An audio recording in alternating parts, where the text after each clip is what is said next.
그게 중요합니다. 감사합니다. 오늘의 말씀은 골로새서 1장입니다. 골로새서 1장.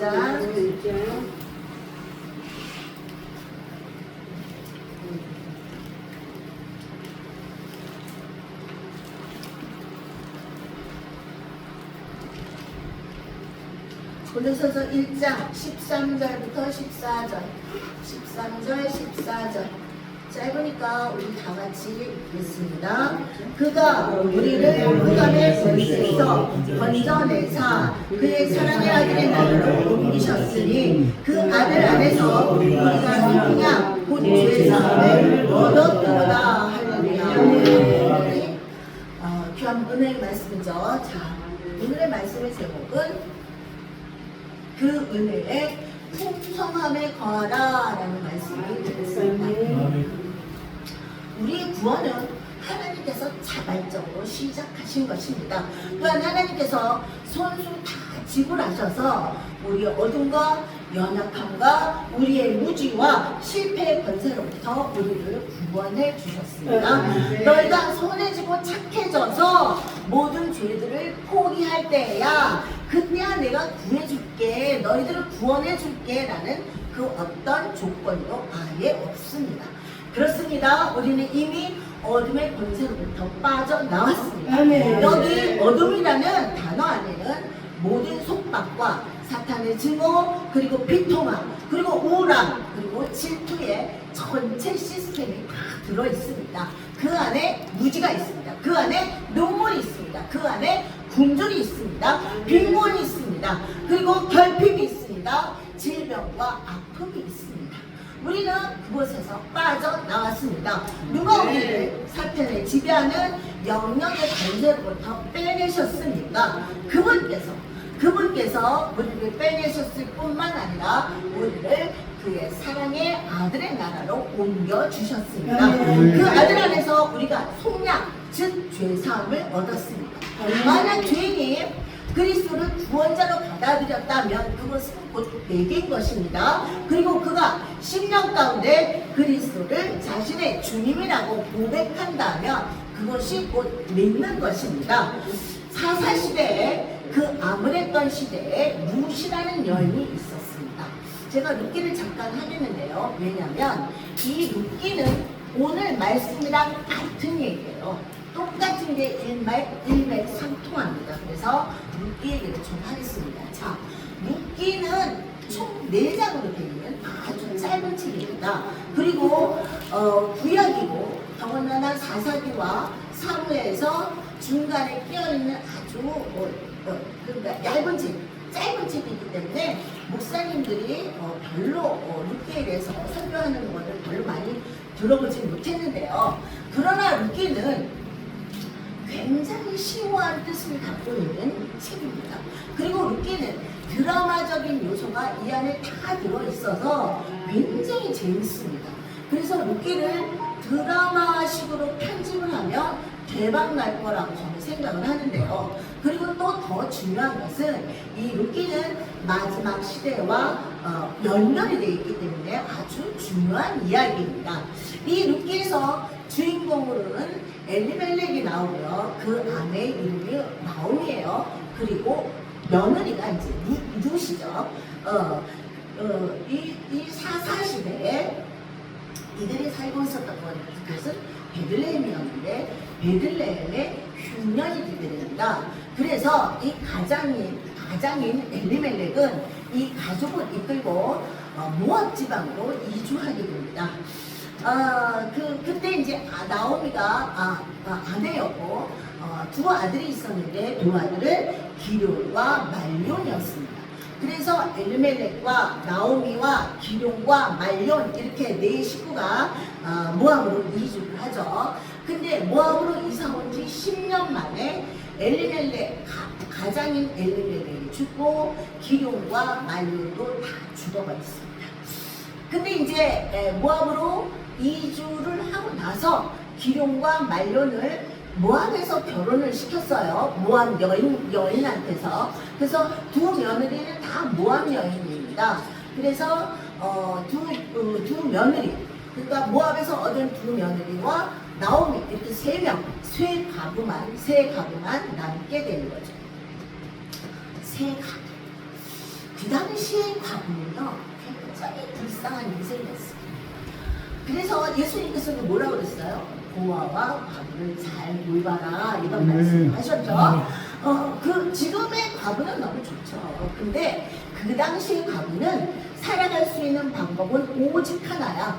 뭐냐면 다른 남자를 얻어서 다른 남자와 함께 재혼하는 방법밖에는 살아갈 길이 아예 없었습니다. 그런데 지금은 너무 좋죠. 지금은 너무 좋죠. 왜? 지금은 왜 좋아요? 일자리도 널려있죠. 그 다음에 또 나라에서 연금도 나오죠. 또 남편의 연금도 남편이 죽으면 70%는 받잖아요. 그러니까 남편의 연금까지 다 먹을 수 있는 그런 좋죠. 그러나 그때 당시는 너무 힘들었어요. 그래서 그야말로 살 길이 막막했던 이 나오미는 때마침 자기가 살고 있었던 고향 땅 베들레헴에 풍년이 들었다는 소문을 듣게 됩니다.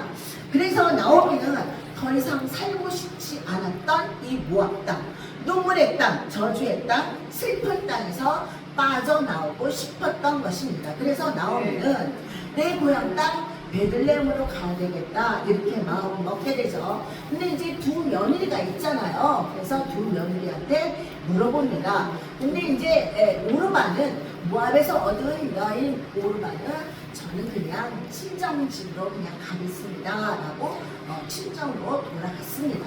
그런데 이 룻은 말년의 아내였던 이 룻은 한 번도 가보지 못한 땅 베들레헴으로 한사코 가겠다는 겁니다. 이 룻에게 이스라엘은 그야말로 의지할 곳이 아무것도 의지할 곳도 없고 의지할 사람도 아무것도 없는 그런 땅이었죠.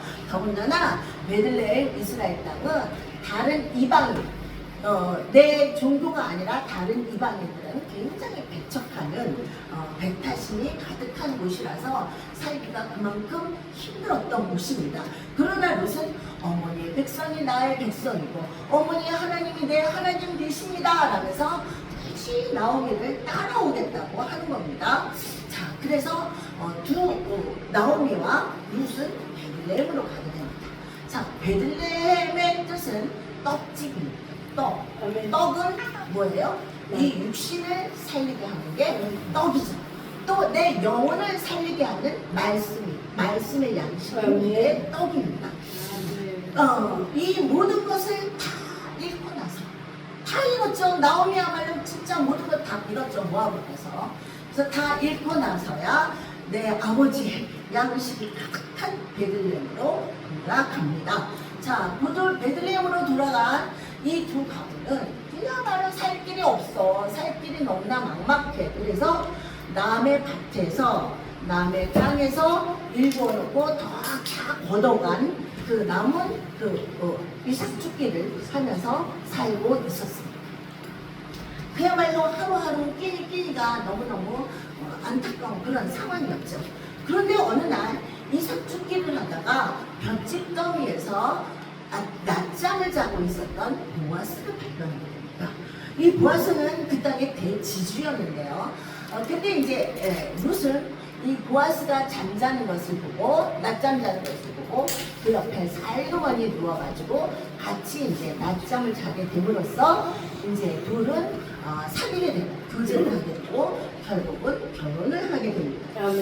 그야말로 아무것도 아무 희망도 없었던 룻은 그야말로 하루 끼니끼니를 걱정해왔던 룻이었지만 보아스를 만나면서 그녀는 하루아침에 대지주의 아내가 되었습니다. 그러면서 당연히 보아스의 모든 것은 룻의 것이 됩니다. 그런데 룻은 보아스와 결혼하자마자 오벳이라는 아들을 낳게 됩니다. 이 오벳은 이새를 낳고 이새는 누구예요? 다윗의 아버지죠. 그래서 이새는 다윗을 낳게 됩니다. 결국 이 룻을 통해서 다윗왕을 낳게 되고 결국은 다윗 족속 속에서 예수 그리스도가 오시게 됩니다. 그래서 결국 룻은 어때요? 마태복음 1장에 보면은 예수님의 족보에 당당하게 올라갑니다. 이 엄청나게 재미있는 이 룻기 안에는 갈 곳 없이 방황하는 우리를 그 품에 따스하게 품어주시며 그리고 우리 눈에서 눈물을 씻어주시며 하나님의 영원한 장막 안으로 인도해 주시는 이야기입니다. 룻이 보아스를 만난 편으로 맞았다는 것은 뭘 말하냐면 룻의 모든 가난함, 모든 궁핍, 그리고 눈물, 그 모든 것들이 끝났다는 것을 의미합니다. 룻의 통렬한 외로움과 두려움이 끝났다는 것을 말합니다. 룻은 이제 올리브나무와 석류나무와 복숭아나무와 오렌지나무가 가득가득 열리는 그 넓은 거대한 과수원이 룻의 것이 되었습니다. 거대한 밀밭도 그녀의 것이 되었습니다. 룻이 자신의 가난을 내버린 것이 결코 아닙니다. 그녀는 남편의 부유함을 그냥 거저 받았을 뿐입니다. 그녀가 자신의 외로움을 그냥 버린 것이 아닙니다. 그녀가 한 것은 오직 남편과 교제를 했을 뿐입니다. 그녀가 자신의 연약함과 괴로움과 두려움을 스스로 내려버린 것이 아닙니다. 그녀가 한 것이라고는 오직 남편과 결혼했을 뿐입니다. 그런데 남편의 풍성함과 보호와 돌봄을 받게 되었습니다. 그처럼 하나님은 우리에게 오셨습니다. 우리가 애쓰고 하나님께 가는 게 아니라 하나님이 우리에게 오셨습니다. 우리가 한 곳이라고는 오직 하나, 주님과 교제를 했을 뿐입니다. 자, 그럼 룻과 우리를 한번 비교해 봅시다. 룻은 모압에서 베들레헴을 갔어요. 그쵸? 우리는 어떻게 했어요? 우리는 집에서 교회를 갔습니다. 룻이 모압에서 베들레헴으로 갔다는 건 그냥 거저 갔습니다. 거저 어떻게 가요? 베들레헴에 아무도 없고 아무 기대할 것도 없고 아무것도 없고 그냥 어떻게 가요? 믿음으로 갔어요. 거저 그냥 갔을 수가 없는 거죠. 진짜 보통 결단이 있어야지 갈 수 있는 것입니다. 더군다나 하나님께서 인도하심이 없었다면 무슨 결코 베들레헴도 갈 수 없었을 겁니다. 우리도 마찬가지예요. 집에서 교회를 가요. 이거는요, 통렬한 우리의 결심이 없으면 못 가는 거예요. 그렇죠? 그리고 성령님의 인도하심이 없다면 교회를 갈 수가 없는 겁니다. 자, 그리고 베들레헴에 왔을 때 룻은 보아스를 만났어요. 자, 우리가 교회를 가서 누구를 만났어요? 예수님을 만났어요. 보아스는 곧 예수님을 예표합니다. 보아스는 그냥 남자가 아니라 대주주의 남자가 아니라 성경에서 보아스는 예수님을 예표하는 거거든요. 그러니까 우리는 교회 와서 예수님을 만났어. 룻이 보아스를 만났던 것처럼, 자, 그래서 룻이 보아스를 만나고 사귀고 교제를 하고 그리고 결혼을 하고 보아스의 신부가 됐어요. 우리도 마찬가지예요. 우리도 교회 와서 예수님을 만나고 예수님과 교제를 하고 예수님과 결혼을 하고 예수님의 신부가 된 거야. 그렇죠? 맞는 거죠? 다 똑같은 거야. 그래. 그리고 그분은 우리에게 예수님을 주님을 받아들이고 우리의 연약함과 실패는 이제 끝났다고 하셨습니다. 그리고는 우리가 발견한 그분의 힘과 충만함과 능력에 대해서 기쁨으로 세상에 전하기를 원하십니다. 주님이라는 단어 안에는 식량의 공급자다라는 그 중요한 의미를 가지고 있는데요. 그분이 우리의 식량의 공급자 되십니다. 그분이 우리의 힘의 공급자가 되십니다. 요한복음 1장 16절에 우리가 다 그의 충만한 데서 받으니 은혜 위에 은혜로라. 아멘. 우리는 그냥 무처럼 거저 받은 자입니다. 그러므로 우리는 더 이상 달라고 하나님께서 지금 나에게 오셔서 축복해 주세요 라고 그냥 울부짖는 거지가 아닙니다. 우리는 하늘의 모든 신령한 복을 이미 받았습니다. 우리는 그분의 부유함으로 이미 부유합니다. 우리는 그분의 충만함으로 이미 충만합니다. 우리는 그분으로 만족합니다. 그분이 우리의 부활이신 주님이십니다. 우리 주님이십니다. 그분께서 우리에게 영생 곧 그분의 본성을 받으라고 하셨습니다. 그로 인해 우리는 오늘 말씀처럼 새로운 피조물이 된 것입니다. 이러므로 우리는 예수 그리스도 안에서 새롭게 창조된 것입니다. 그럼으로써 우리의 실패와 연약함과 죄의 옛 것들은 이미 다 사라져 버렸습니다. 아멘. 보십시오. 모든 것이 다 새롭게 되었습니다. 아멘. 이 모든 것이 우리를 자신과 화목하게 하신 하나님으로부터 온 것입니다. 아멘. 우리가 우리 자신을 화해시킨 것이 아닙니다. 우리는 아무것도 한 게 없어요. 우리는 화해하고는 전혀 무관한 존재였을 뿐입니다. 우리는 새로운 피조물과도 전혀 무관한 존재였습니다. 그러나 단지 그것을 받았을 뿐입니다. 아멘. 그것은 영의 영역 안에 있는 것이며 은혜와 영광의 풍성함의 영역 안에 있는 것입니다. 이 새로운 피조물은 우리로 전능하신 하나님의 자녀가 되게 하셨습니다. 아멘. 이제 하나님은 우리의 아버지 되십니다. 아멘. 우리가 그분의 자녀가 되었을 뿐만 아니라 더 나아가서는 우리는 그분의 가족이 된 것입니다. 아멘. 어떻게 이렇게 놀라운 일이 있을 수 있습니까? 어떻게 이렇게 놀라운 은혜가 있을 수 있습니까? 어떻게 이렇게 놀라운 기쁜 일이 있을 수 있습니까? 그리고 이 말씀들은 얼마나 우리에게 위로가 되고 또 얼마나 우리에게 힘이 됩니까? 우리가 그분을 받아들일 때, 주님으로 받아들일 때 우리는 옛 속박과 그리고 옛 습관에서 자유롭게 됩니다. 성경에서 말하는 거는 복음은 즉 자유예요. 우리 자유롭게 아멘. 율법의 모든 아멘. 것부터 자유롭게 되는 아멘. 복음이거든요. 자, 우리가 그분을 주 대심을 받아들일 때 속량 받았다는 사실을 기쁨으로 세상에 말하게 됩니다. 영원한 약속의 땅에 천국이 우리를 연결시켜 줍니다. 그런데 중요한 것은 우리는 아무것도 한 것이 없다는 사실입니다. 우리가 뭘 했어요?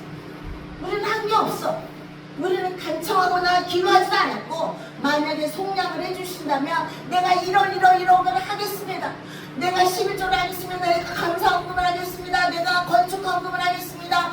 내가 작정기도를 하겠습니다. 내가 새벽기도를 하겠습니다. 그런 어떤 걸 약속한 적이 한 번도 없습니다. 베드로전서 2장 24절에 친히 나무에 달려 그 몸으로 우리 죄를 담당하셨으니 아멘. 그분께서 우리의 죄를 가지고 죄가 되신 것은 그분의 의로 한 거예요. 우리의 의가 아니라 그분의 의예요. 우리가 뭐 자랑할 게 있습니까? 여러분이 자랑할 게 뭐가 있어요? 자랑할 게 아무것도 없어. 그분의 의로 된 거예요. 그분의 의로 우리가 의롭게 되면서 의롭게 되게 하시기 위함이었습니다. 자, 에베소서 2장을 한번 찾아봅시다. 에베소서 2장 8절부터 9절.